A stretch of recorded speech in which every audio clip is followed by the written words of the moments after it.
बंबई के अंदर इस देश का जो सबसे अमीर आदमी है, बताते हैं उसका घर वक्फ बोर्ड की प्रॉपर्टी पे बना हुआ है। अस्सलामु अलैकुम रहमतुल्लाहि व बरकातुहू। दोस्तों, ये वीडियो बहुत ही ज़्यादा इंपॉर्टेंट है, बहुत ही ख़ास वीडियो है, बहुत ही इंपॉर्टेंट बातें इस वीडियो में आपको पता चलेगा। क्योंकि दोस्तों, अगर आप इस खबर को जान लेंगे तो आपको पता चल जाएगा कि बज़ाहिर जो दिखता है वो होता नहीं है, बल्कि अंदर तो कुछ और ही चलता है।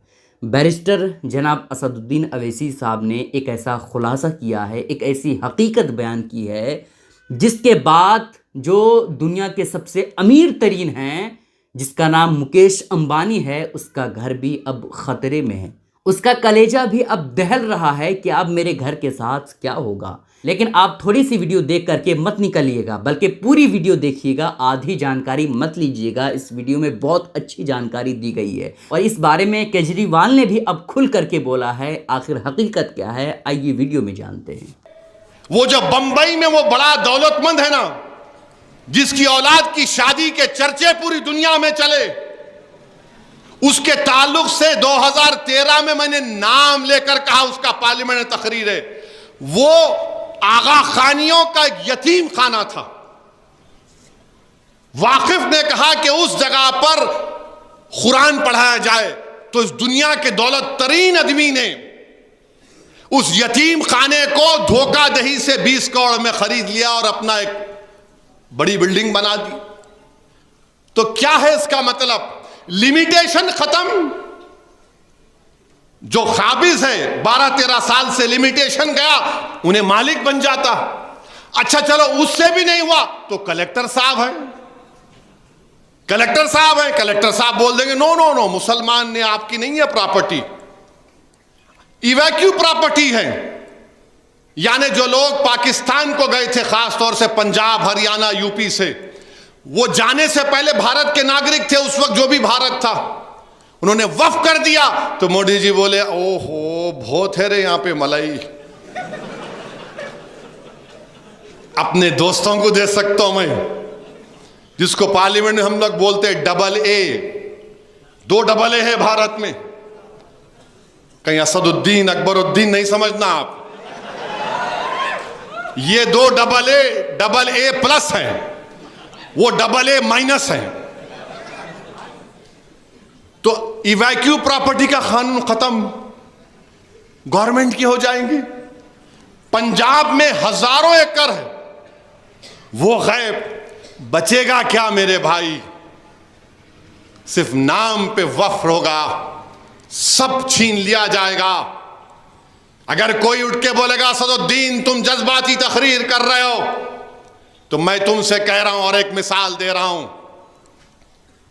मथुरा की ईदगाह, जहां पर कृष्ण जन्मस्थान हमारे हिंदू भाई मानते हैं, हम उनकी कदर करते हैं, उनका अकीदा है, हम उसकी कदर करते हैं। 1965 में हिंदू और मुसलमानों ने बैठकर यूपी सुन्नी वक्फ बोर्ड से इजाजत लेकर मुसलमानों ने कहा कि हमारे हिंदू भाइयों से हमारा झगड़ा खत्म करने के लिए हम वक्फ की 8 एकड़ जमीन कृष्ण जन्मस्थान को देते हैं। दिए, एग्रीमेंट हुआ, कोर्ट में गए, 2023 में मुकदमा पड़ गया। अब जब वो ये कानून बन जाएगा तो कलेक्टर बोलेगा गवर्नमेंट प्रॉपर्टी, कलेक्टर बोलेगा है ही नहीं, गई मस्जिद। और जैसा कि हमने सुना कि आरएसएस की ज़हनियत रखने वाले लोग भारत के कई मसाजिद को कहते हैं कि वो मस्जिदें नहीं थीं। फिर उत्तराखंड में यकसा सिविल कोड उस रियासत में लाया गया। हर तरीके से हमको घेर रहे हैं। एक मुसलमान इनके पास एमपी नहीं है, इनके अलायंस में नहीं है, इन्होंने टिकट दिए नरेंद्र मोदी, मगर आज आप आके बोल रहे हैं कि मैं वक्फ की जायदाद को अच्छा करना चाहूंगा। मेरे भाई, ये हमारी शरीयत में मदाखलत है। हमको इबादत करने से रोका जा रहा है भारत के मुसलमानों को। इस तरह का बिल लाकर नरेंद्र मोदी हमको हमारी शरीयत से हमसे छीनना चाह रहे हैं, हमको इबादत नहीं करने देना चाह रहे हैं। और ये इनके चमचे दुम छल्ले जो रंग बिरंगी कपड़े पहनकर चापलूसी कर रहे हैं। अरे जालिमो, तुम जब मरोगे ना तो तुम्हारे कब्रिस्तान को गवर्नमेंट डिक्लेयर कर दोगे। तुम्हारी बाप की खबर पर कोई अगर महल बना लेगा तो तुम क्या बोलोगे?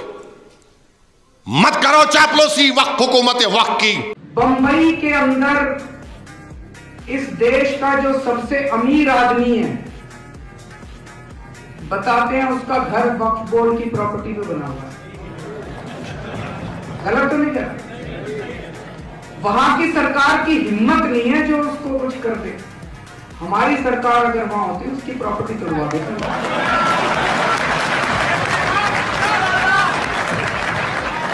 तो दोस्तों, आपने इस पूरी वीडियो को देख लिया जिसमें बैरिस्टर असदुद्दीन अवैसी साहब ने साफ तौर पर कहा कि मैंने 2013 में भी कहा था और अब भी कह रहा हूं कि मुकेश अंबानी का घर जो बना है ना, वो धोखे से मुकेश अंबानी ने 200 करोड़ में पूरी ज़मीन को ले लिया और वहाँ यतीम बच्चे रहते थे, यतीम लोग रहते थे और वहाँ पर कुरान मुक़द्दस की तिलावत भी होती थी। आप इस बारे में क्या कहेंगे, हमें नीचे कमेंट करके ज़रूर बताइए।